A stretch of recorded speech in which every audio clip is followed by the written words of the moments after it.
Assalamualaikum warahmatullahi wabarakatuh. Perkenalkan, nama saya Muhammad Ezilian dengan NPM B1A024269. Saya berasal dari kelas E Hukum angkatan 24. Di sini dalam kesempatan ini saya akan menjelaskan apa itu terkait asas-asas hukum acara pidana. Seperti yang kita ketahui bahwasanya asas-asas hukum acara pidana ini dibagi menjadi 5. Yang pertama yaitu equality before the law, yang kedua principle of legality, yang ketiga presumption of innocence, yang keempat ganti rugi dan rehabilitasi, yang kelima yaitu speedy trials dan fair trial.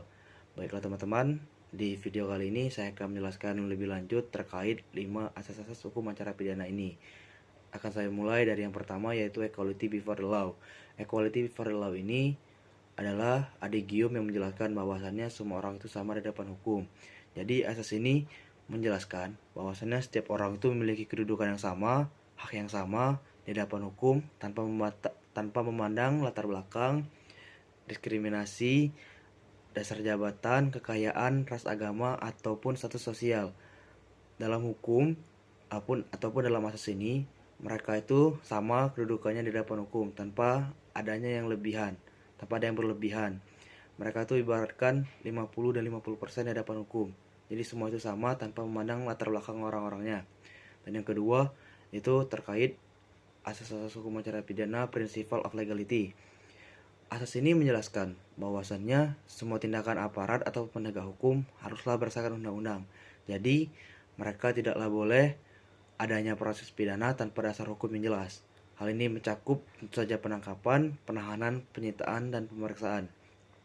Dan yang ketiga ada presumption of innocence, yang dimana setiap orang itu disangka, ditangkap, dituntut, dan diadili harus dianggap tidak bersalah sampai ada putusan pengadilan yang berkekuasaan hukum tetap.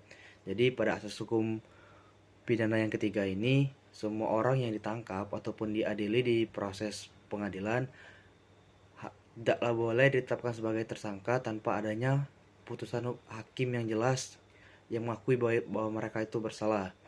Kemudian selanjutnya yang keempat ada ganti rugi dan rehabilitasi, yang dimana setiap orang yang ditangkap, ditahan dan dituntut ataupun diadili tanpa alasan yang sah atau salah orang berhak menuntut guna kerugian dan pemulihan nama baik mereka.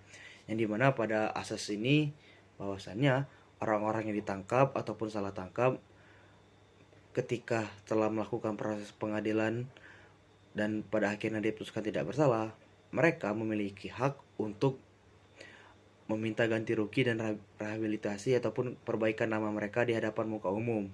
Sehingga ketika mereka telah keluar nanti ataupun setelah selesai menjalankan proses acara pidana dan terbukti tidak bersalah, nama mereka sudah baik lagi dan mereka tidak akan mendapatkan diskriminasi ataupun saksi sosial dari masyarakat.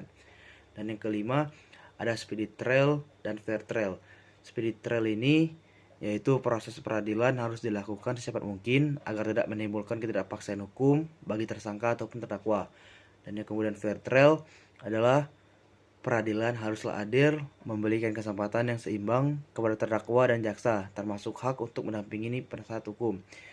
Pada asas hukum acara pidana yang ini, kita mengetahui bahwasannya pengadilan itu haruslah dilakukan secepat mungkin, tidaklah boleh diperlama-lama, yang mengingat agar tidak menimbulkan kepastian hukum bagi tersangka ataupun terdakwa. Dan yang kedua, di asas ini kita perlu mengingat bahwasannya pengadilan ataupun hukum acara pidana itu haruslah memberikan kesempatan yang sama bagi setiap orang untuk mengangkat ataupun memberikan surat kuasa khusus kepada penasihat hukum ataupun pengacara hukumnya. Mungkin itu saja yang dapat saya sampaikan. Bila mana ada salah kata ataupun penjelasan ini dalam video ini, saya mohon maaf. Kepada Allah saya mohon ampun. Saya akhiri. Wassalamualaikum warahmatullahi wabarakatuh. Dadah guys.